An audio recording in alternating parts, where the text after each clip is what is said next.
there is 4 levels in this vision. First level, పేతురు ఆకలిగొని మిద్దెకెక్కి ప్రార్థిస్తూ ఉన్నారు. అంటే ఉపవాస ప్రార్థన. నువ్వు చేసేటటువంటి ఆకలితో చేసే ప్రార్థన నెక్స్ట్ లెవెల్కి నేను తీసుకెళ్తాను స్పిరిట్ రెలంలో. సెకండ్ లెవెల్ దేవుని బిడ్డ ఒక విజన్ చూస్తూ ఉన్నాడు పేతురు. ఆకాశంలో నుండి ఒక దుప్పటి వంటి పాత్ర, దానిలో చతుస్పాద జంతువులు, నేలను పాకే పురుగులు, ఇవన్నీ చూస్తూ ఉన్నాడు. నీ స్పిరిచువల్ ఐస్ ఓపెన్ అవునుగాక. ఆత్మ సంబంధమైన గొప్ప విషయాలు చూచున్నట్లుగా నీ స్పిరిచువల్ ఐస్ ఓపెన్ అవునుగాక. Third level, communication with God. దేవునితో రిలేషన్, దేవునితో మాట్లాడే ఉన్నతమైనటువంటి అనుభవం, ఆయన స్వరాన్ని వినడం, ఆయనతో మాట్లాడడం. This is third level. ఈ థర్డ్ లెవెల్లో దేవుడు మాట్లాడే విషయాన్ని నువ్వు వింటావు, నువ్వు దేవునితో మాట్లాడతావు. చాలా అద్భుతమైనటువంటి ఈ యొక్క ప్రక్రియ, ఆత్మ సంబంధమైన ప్రక్రియ నీ జీవితంలో చోటు చేసుకొనుగాక. Last level, fourth level. ఈ ఫోర్త్ లెవెల్లో నువ్వు దేవునికి విధేయత చూపించాలి. ఏదైతే నీకు చెప్పబడిందో, ఏదైతే నీకు బోధించబడిందో, ఏ చిత్తాన్నైతే ప్రత్యక్షతగా నీలో నుండి ఆయన బయలుపరిచాడో, ఆ ప్రత్యక్షపరచబడినటువంటి చిత్తాన్ని నువ్వు కనుగొని గ్రహించి దానికి లోబడాలి.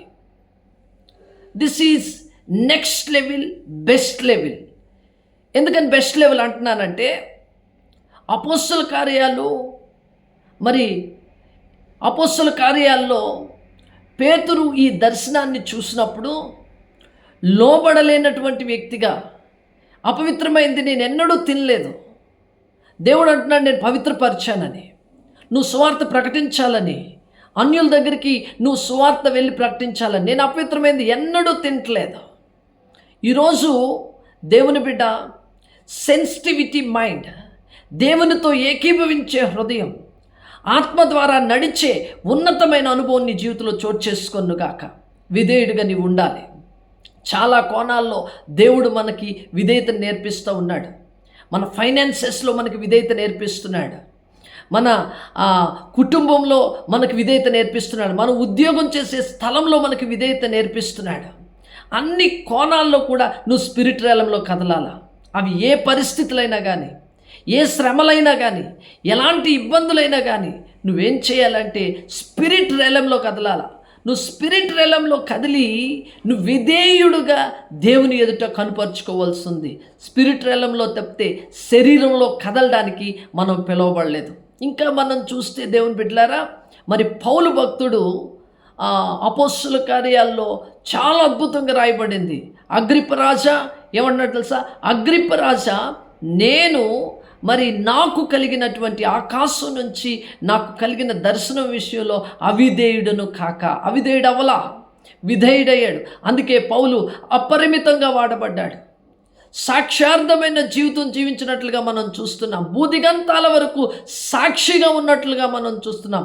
సూపర్ న్యాచురల్ రెలంలో సేవ చేసినట్లుగా మనం చూస్తున్నాం. మన జీవితంలో కూడా అలాంటి సేవ చేయాలంటే, పౌలు వంటి ఉన్నతమైన పరిచర్య చేయాలంటే, గురి వద్దకు పరిగెత్తాలంటే, కాన్సన్ట్రేషన్ అంతా కూడా ఆత్మ సంబంధమైన విషయాల మీద నెలకొల్పబడాలంటే, పౌలు వంటి పరిచర్య మనం చేయాలంటే, దేవుని బిడ్డలారా, సమస్తాన్ని పెంటగాయించుకొని ఆశీర్వాదకరమైన పరిచర్య తన జీవితంలో చేసినట్లు మనం చూస్తున్నాం కదా. అలాంటి ఉన్నతమైన కృపాసహితమైన ఆ ఉన్నతమైన సువార్త ప్రకటించుటకు పౌలు పిలువబడినట్లుగా మనం కూడా పిలువబడ్డాం. పౌలుకు కలిగిన ప్రత్యక్షత మనం కూడా పొందుకొని దేవుని బిడ్డలారా, మన జీవితంలో పిలుపును సార్థకం చేసుకోవాల్సింది. మన జీవితంలో విధేయులుగా జీవించవలసి ఉంది. హల్లెలూయా. విధేయుల్ని దేవుడు పౌలు వలె వాడుకుంటాడు. యేసు ప్రభువు వారు విధేయత చూపించాడు తండ్రికి. నేల మట్టుకు తగ్గించుకున్నాడు. అతను చూపించిన విధేయత, అతని తలకి ములకిరీటం పెట్టబడింది, చేతులు కాళ్ళకి మేకులు కొట్టబడ్డాయి, నిలువెల్లా గాయపరచబడ్డాడు. ఆయన చూపినటువంటి విధేయత, ఈ భూమి మీద ఆయన చూపిన విధేయత, ఆయన నామం అన్ని నామాల కంటే కూడా పైనామంగా చేయబడేటట్లుగా చేసింది. ఈరోజు దేవుని బిడ్డ, ఈరోజు నీ జీవితం విధేయతతో నిండుకొనుగాక. ప్రతి విషయంలో దేవుడు అనేక కోణాల్లో నీకు విధేయతను నేర్పిస్తూ ఉన్నాడు. విధేయత అనేది ఆత్మఫలం. ఆ విధేయత అనే ఆత్మఫలం నీలోంచి బయటికి రావాలి. దర్శనానికి విధేయుడయ్యే ఆ ఉన్నతమైన spirit level in the name of Jesus of Nazareth. The best level, the best last level అని చెప్పడం కాదు, ఇది 4th లెవెల్ అని చెప్పడం కాదు, దిస్ ఈజ్ బెస్ట్ లెవెల్. ఈ బెస్ట్ లెవెల్ నేను నిలబడి చేయను కాక. ఆత్మలో నీకు బోధించబడిన ప్రతి విషయంలో నువ్వు లోబడదువు కాక. ఆ సెన్సిటివిటీ, ఆ యొక్క ఆత్మ సంబంధమైనటువంటి స్పర్శ, ఆత్మ సంబంధమైనటువంటి స్పృహ, ఆత్మ సంబంధమైనటువంటి సెన్సిటివిటీ, ఆ సున్నితత్వం నిన్ను నిలబడి చేయను గాక.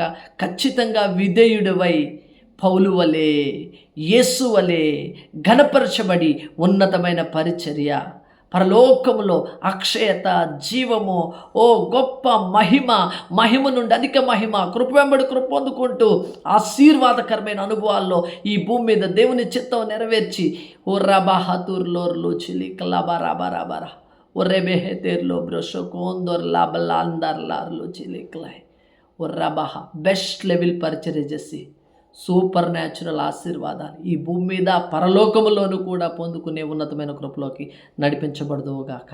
Amen. Amen. God bless you.